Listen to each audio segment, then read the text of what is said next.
Welcome to another episode of Off the Rak. I'm Walt Rakowich, and I'm grateful to have you here as we explore what it means to practice transformative leadership. So today we welcome Mollie Plotkin, the founder and principal of the Mollie Plotkin Group, a keynote speaker agency based in Bryn Mawr, Pennsylvania, my home state. With more than 20 years of experience in the live events industry, Mollie has built a reputation for connecting audiences with the really inspirational storytellers of this world. Her agency represents a roster of exceptional talent, including 7-time Super Bowl champion Tom Brady, Olympic gold medalist Edwin Moses, best-selling author Seth Godin, and other influential figures across business, sports, and entertainment. Mollie is known for her ability to pair top-notch speakers with the right platforms. She's passionate about storytelling and authentic connections, and she leads a dedicated team that shares her mission of delivering memorable and transformative event experiences. So join me for a conversation with this dynamic, inspiring, and purpose-driven connector. I hope you'll enjoy exploring storytelling, networking, and impact with Mollie Plotkin.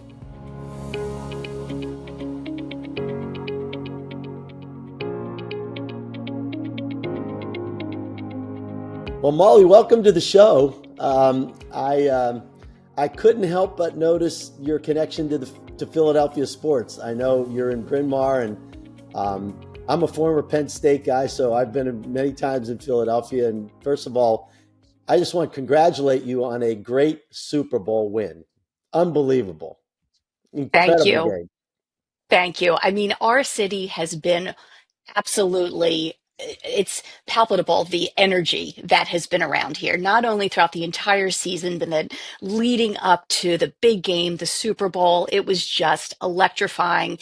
And we are so proud to be able to not only know these players, but work with them, help them share their stories with audiences, and then to have really the entire world cheering them on as well. It's been unbelievable. What an amazing game. I mean, who would have thought that they'd win by as many points as they won by? And I got to tell you, I got to admit that my roots at Penn State and the connection to Saquon Barkley made it really, really fun for me to watch. So I noticed on your website that you're pictured with former Eagles player Vince Papale, or Papale, I Yes. think it is. Yeah. How did, and we all think back to the movie Invincible. How did your relationship with him come about? Sure. So, that's a story that goes way back. When we first got into this business, it was now 20 years ago. I always have to timestamp it with how old my youngest child was, because she was 2 years old at the time when this idea came that if we were looking for a Philadelphia, sports alumni, a coach, someone in the Philadelphia area to bring out for an event, where could we find them? Who had the agency? And not only was there not an agency that was doing that in our region, that the players who really wanted to be out there didn't have anyone to turn to. So when I first met Vince, he had heard about what we were starting to build. And at the time, he said, "Look, there's this movie that's going to come out, and it's starring Mark Wahlberg. I've written this book." He was unknown, so it's wonderful because every time I see Vince, he always says, "You knew me before the movie," and it's true. So, and again, getting to know someone like Vince is, I love when he says, "There's the real story."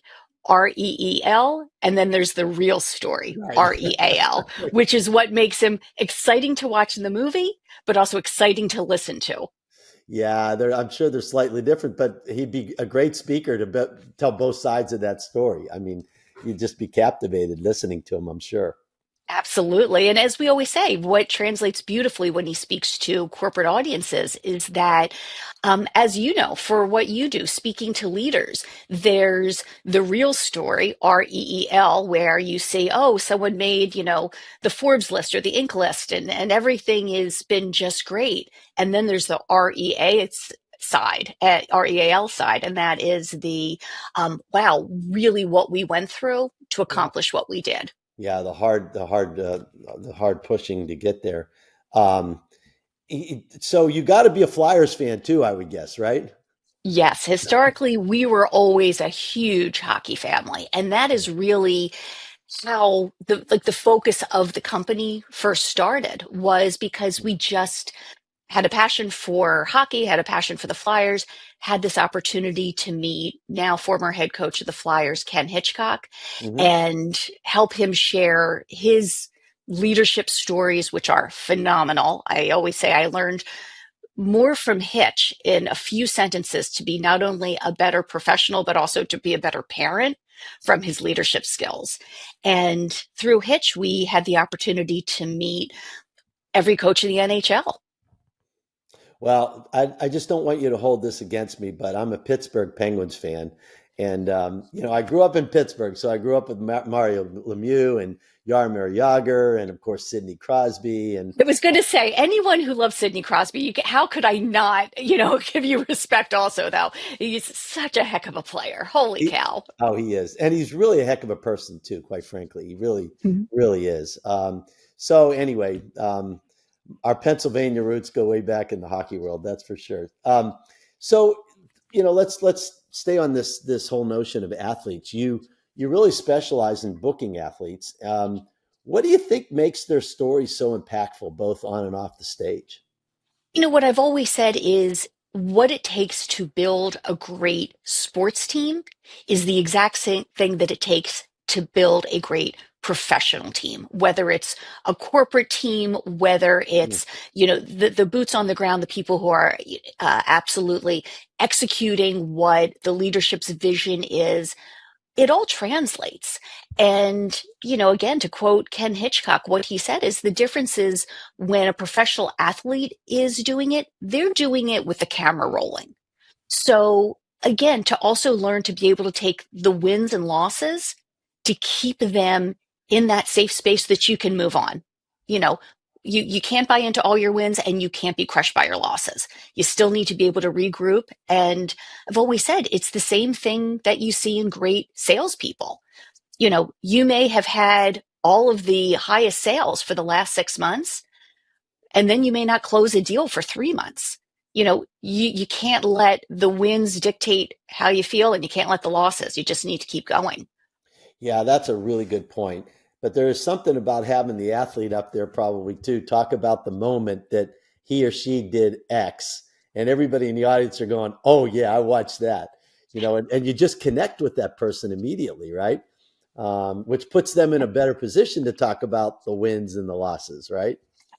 Absolutely. And to quote another one of my former athlete clients is NFL alum Kevin Riley. And what Kevin says is sometimes he said it to me about my kids once, but he said sometimes if you need your kids to hear the message, you need someone else to whisper it in their ear.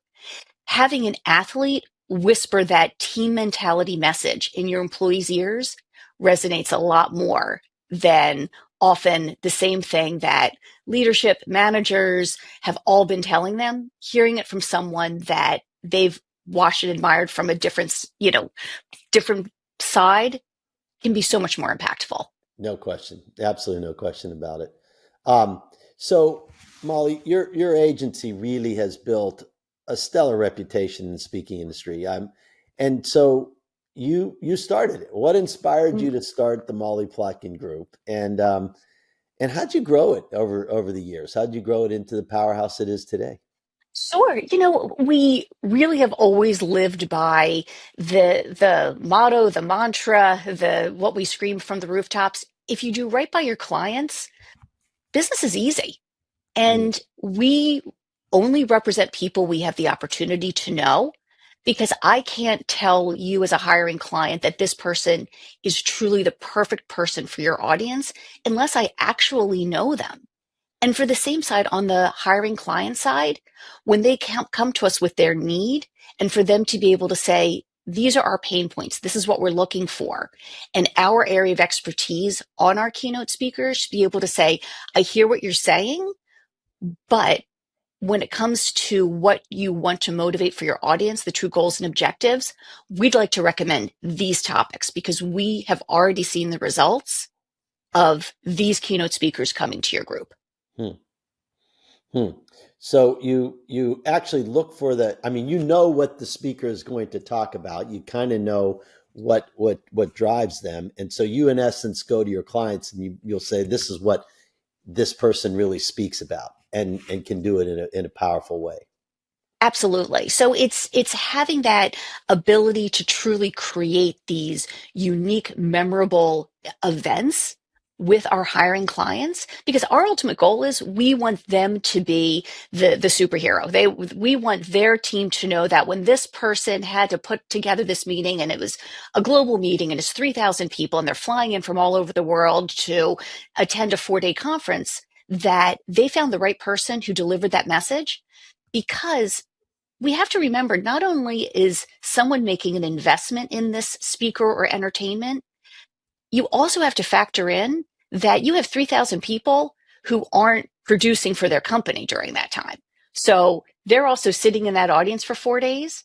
And we take a lot of onus in wanting that success for not only the person who made the decision to bring out the keynote speaker, but for the company that decided this meeting was worthwhile, but also for every single person who's listening to that keynote. Yeah, totally makes sense. And by the way, I've been in many of those 4 day meetings and heard a lot of bad speakers in the past. Exactly. I just want to walk away and go back to my room and, check my emails. Right. And that is one of the things that motivates us is everyone, everyone has had really bad experiences. Everyone's listened to someone really boring. Yeah. Everyone's found out that their company spent a ton of money bringing out a celebrity who literally didn't say anything other than shared a few stories of them playing a big game or doing something phenomenal. But you think, wow, you just spent $500,000 having this person speak to us. What that could have done if we put it back into the company. I don't Yeah. ever want anyone to have that experience. Yeah. What's the connection, right? What's the connection to it Right, that people need to hear for sure? right. Um, so Molly, you've also had to, you've had to recruit people. If you've had to bring Yeah, those clients in. And so as leaders, we compete for the best talent for our teams. And, I can't help but think that your talent that you're attracting great speakers would be really a valuable perspective for our listeners. So you've worked with some of the world's most renowned figures. We talked about in the introduction, Tom Brady, Seth Godin. How do you put yourself in the path of really talented people so that your business is a success? sure. So it's a little chicken and the egg. A lot of talent now comes to us, which is wonderful. Right. And I always joke that I do market research of one, being me, meaning I listen to keynote speakers all day long. People send me sizzle reels all the time. They call out. It's wonderful. If I speak to you and frankly, I find you engaging, that says a lot. And it's really wonderful when you connect with that keynote speaker and you realize they have the what I just refer to as the it factor. They can really connect with someone, whether it's through a virtual platform like we're doing right now, or when they're face to face with 30 people or 3,500. Yeah. So it's having this, just large network now and knowing that we provide a more concierge experience for our talent than many others do. They have enjoyed having this experience with us. So they tell the other people in their networks because often a large meeting, they're not going to rarely do they bring the same keynote speaker out year after year or even 2 years in a row. So the speakers all, talk amongst themselves, and we've been blessed to have a very good reputation amongst the talent and also the hiring side. I get that, Molly, but in the early years, you weren't probably getting a lot of referrals. I mean, how did you Actually, attract these people in the for the early years? talent, Yeah. that's so that is very funny because it's actually the opposite. There's no one who really has taken the time to get to know the athletes the way we did, Hmm. strictly from business. And what happens is they would go back, they'd go to the locker room, they'd go, to the next time they were together socially. And they would say, "Oh my God, guess what I did last week?" And I got compensated for it. And they prepped me, and it was great. And Mm, then we get 4 or 5 phone calls from athletes, and they'd say, "Hey, we want to work with you too." Because interesting. again, Yeah. so that has finding the talent has actually been the easier side for us. It always has been. Finding the hiring clients, that's a lot of work. Oh, that's very interesting. So you really get Yes. referrals within the athlete communities. Yeah. Yeah, Because also what was, we listened very greatly when we started the company to find out all of the pain points that the celebrity, the talent had had. yeah, And it was shocking. First of all, they never went out with any type of contract. It was always a handshake, a text, a word of mouth. How many of them got there and either didn't get paid what they thought they were getting paid, showed up and thought they'd be there for 30 minutes and 3 hours later can't get out. So we're like, okay, these are all problems we can solve. yeah, So we brought a legitimacy and a business acumen to helping them market themselves for personal appearances and keynotes in a way that hadn't been done before. yeah. That makes sense. So you've given them some certainty, more or less. Mhm. Absolutely. You talk about the it factor. I think you said that they've got to be able to connect. Yes. Um, so I think some of the best keynote speakers I've heard, at least, are filled with great stories. I mean, the best speakers are actually great storytellers. Now they have to say the things that connect with the audience at the end of the day, but they connect through stories, and actually I found running the company that the more stories I told in business to our employees, the better they connected, actually, whether it be somebody in Europe that did something, somebody in Asia that did something. But I think, some of the best leaders are really good communicators and they share stories and they connect with their people through stories. Do you agree with that, first of all? And if so, Oh, is there any advice you yeah. can give the leaders based on, effective speakers you've seen? Sure, absolutely. I will say one of the uh, secrets that I've noticed, the trend I saw most is there's an example of one athlete that I work with. He is fabulous. I mean, he just has this ability to connect with people. And we're talking one day, and he proceeds to tell me that when he was in college, he also, earned a theater minor. He liked acting. Really? And, and I will tell you, the greatest keynote speakers have that actor element about them. Mm, And so to be able to truly not only share a story, but in essence, perform it, give it heart, that's what connects people. And I tell my athletes, because they'll come to me and they'll say, this is, and actually not even just my athletes, it's a lot of keynote speakers. It's a lot of leaders like yourself who did really wonderful things with their business life, that there's so much that they can be teaching others and others want to learn. It's, it can tend to be a little bit overused right now, but the truth is having that vulnerable side. It's, mm. it's hearing the successes but then realizing that what it took to get there, those mountains that you overcame, everyone in the audience can relate to as well. They also know the challenges that they've faced with their personal lives, their professional lives, what it took, what they're also combating. That's where all of a sudden it gives a story heart. And that's what you're looking for. Okay, so for those of you inspiring CEOs that are out there or not yet CEOs, you got to become an actor first.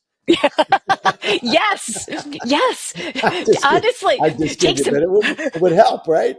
It would. There's a reason why media training takes place. Yeah, And it's really important because, you can be the smartest person in the room, but if you don't know how to express it in a way that's going to ignite the interest in others, it doesn't matter. yeah. In my book, Molly, I talk about the importance of the three H's, which are humility, honesty, and heart, and basically running a company or leading with a heart. And this whole notion of vulnerability that you talk about, and actually showing a heart, I think is very important in a leadership from a leadership perspective, for sure. So not only is it speakers, but it is you want your employees or you want the people that you're leading to see that you've got a heart. Um, Right. yeah, and willing to be Ab- vulnerable. Absolutely. People need to know that you care about everything that they're doing as much as they do. And that you are part of the team. That's where Yeah, the value comes in. And great keynote speakers are able to talk about how that mentality changed their performance. And then leaders can do the same. yeah, couldn't agree with you more. So you've Yeah, you've probably heard a lot of great messages in your business. You have any? What are a few of the most powerful lessons, or maybe stories that you've heard that kind of resonated with you? sure. Uh, I will say, the story that I started mentioning earlier about Ken Hitchcock, he tells a great story. And what he says is basically, as a leader, and I learned this a lot as a parent, when you're watching something going, you're watching a dynamic going on. And frankly, it's making you nuts. You have to ask yourself, is it making me nuts or is it hindering the performance of the team? Mm, Because just because someone's not on your team doing something the way you want them to do it doesn't mean it's wrong. And even though, as the leader, you know where you're taking this team, you can't discount that they may need to do it a bit different, yet they still have the same goal as you. And yeah. so, again, as a parent, that was one of the biggest lessons is, okay, are what they doing, frankly, just grating my nerves right now, or is it hindering the performance of the team? Hmm. That's very interesting. I think Yes. about my wife now when she goes shopping. I might not want her to go shopping, but she is actually enhancing the team, right?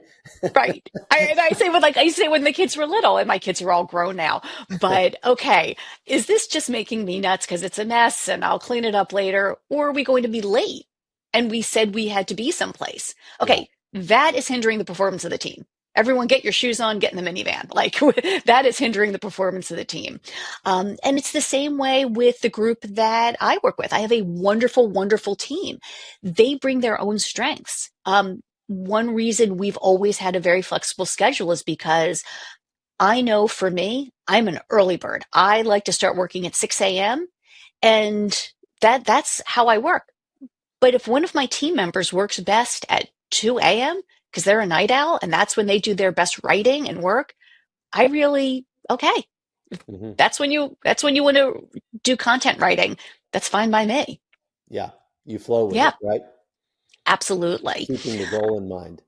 Yes, and then there's probably the person I have without a doubt learned most from in these 20 years is Kevin Riley. And Kevin Riley is a former Philadelphia Eagle, linebacker, author of the book Tackling Life. He's also a quarter amputee because he lost his left shoulder to a desmoid tumor and lost his left shoulder, left arm, and top four left ribs. Oh my gosh. Jeez. And to listen to, I have never sent Kevin Riley to an audience where there wasn't a standing ovation at the end and a line of people waiting to speak with him because his message has so much that has inspired me, but also is again something we touched on in the beginning of our conversation. When you're at the very, very top of your game, don't get too comfortable because it's never going to stay there. And Mm, when you're at the very, very bottom, never get too comfortable because it's never going to stay there. mm. And to hear how Rocky Blyer is the one who came to him and inspired him as he laid there with a surgery that he wasn't sure was going to save his life or kill him, Mhm. and how he rebuilt is miraculous. By the way, we had Rocky Blyer on this show last year. Oh, isn't he Oh, fabulous? he's fabulous. He's Yeah. he's just fabulous. Yeah, I think he was on the show around August or September of last year. He's Mhm. just terrific, and his story is just incredibly memorable. And the fact that he went on to win 4 Super Bowls is just amazing. Yes. After being shot in Vietnam and the like. So, Yeah, that's Yeah. so would you say that Kevin is, if I had to ask you the question, who's the most memorable person you've ever met? Because I'm sure people are wondering, listening to this, would Kevin be that person? Yes. Without, when it comes to speakers, I would say yes. He's probably the most impactful message that to hear the same message, in essence, for this many years and still always walk away and feeling stronger and more motivated says a lot. Yeah. But if, and here's the one thing that surprises people. One reason I've always been so good at my job and working with athletes, I'm not an inherent sports fan. I've never played a sport. I'm able to meet everyone because they're interesting, nice people, except for one. There was only one person that I met, and I truly, absolutely could barely get words out of my mouth, and that is the great Wayne Gretzky. Oh yeah. So Oh my God. when you meet the great one, that's pretty great. That's pretty great. Yeah. Yes. Hard to believe, Yes. what he accomplished. It's just amazing. Uh, Hmm. and now we get to watch him on TV from time to time too. Yes, yes. But again, it's not just the athletes. It's learning, marketing from Seth Godin. It's Paul Sean Hill, who was the head of NASA's mission control for 24 years. I mean, you want to learn about leadership and be inspired and see what people go through. What we talk about with athletes, when Paul Sean Hill talks, for them, failure at NASA equals catastrophic loss of life. Right. So so to learn leadership skills and what they did to make themselves better as a team and as an organization, it's miraculous. Totally. Totally miraculous. Yeah. So you've Yeah. met some very interesting people. Yeah. So how do you maintain the level of personal connection and really authenticity that your agency is known for over time? I mean, there's so many moving parts in your business. You've got clients, events, logistics. How do you maintain that personal connection? So first of all, it really helps when you really, really love what you do. Mm, So, I try to always be accessible to all of my clients. But the truth is, it's not hard when what I do is really fun. It's rewarding. I learn so much. What better way to learn about the trends of AI than representing the greatest AI keynote speakers on the globe right now, and the people who are part of the technology. mm. So, I have an unbelievable team. We really believe in working smart. We love technology. We really challenge ourselves to, before we, whenever we enter a level of growth, to start to say, okay, let's first look at all the technology that's out there that can help us achieve that next goal. And so having that mindset is really wonderful because there's a fabulous speaker named Jay Bear. And what Jay talks about is when you can start to adopt that mindset, then you start to challenge yourself, what will I do with my free time? And so for me, it continually has allowed me to have that free time to connect with my hiring clients and my talent, because that's really what I enjoy the most. Yeah. So I'm hearing a couple messages there, but one is have fun at what you do. Oh, Make yeah. sure you're having fun at what you do. And I think the other another good message is to surround yourself with good people, your team. You mentioned your team and that you're not that you're like-minded, but you're all pulling on the same, you know, um, set of oars and moving forward together. And I mean, I think that's critically important. I think So it's critically important to not only yeah, truly like your team, but more than that, trust them. yep, And and it's not easy. And especially as the business owner, trust can be really tough because you know how you want it done. You want someone to have the same passion as you for getting it done. But you earn that trust and you learn it. And when you have those people that you really are all on the same team, it's just a wonderful feeling. And as Ken Hitchcock would say, they might actually do it a little bit differently than you. Yes, yes, absolutely. Right? But Yes, accept it, and as long as you're focused, on the same thing, keep moving right. forward. Like one of my team members really, really likes the Penguins. He's a full Pittsburgh guy. And, I have to trust that we're still on the same team as an Eagles girl. So, That's right. That's a tough, that's a tough thing to trust, but I'm sure he's a great guy, just so you know. yeah. Oh, yes. But just imagine when he got on his first Zoom call wearing his Pittsburgh Steelers cap, Oh and my we were on, goodness. and we were on a call with Dick Vermeil. Oh my goodness. That would have been interesting. I would have loved to see that. It was great.